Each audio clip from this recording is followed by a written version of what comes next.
Hello guys, good morning. Ito yung project namin sa Kabagan.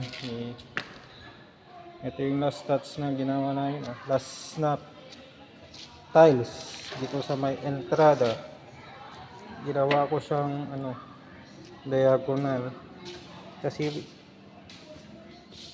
kung diretso kasi hindi siya alanganin. Mas maganda kasi yung design niya. Kaya ginawa ko siyang diagonal para makita yung design niya dito. Kita niyo naman. Kasi kung minsan pag lang, paha lang o di kaya straight lang, hindi siya maganda.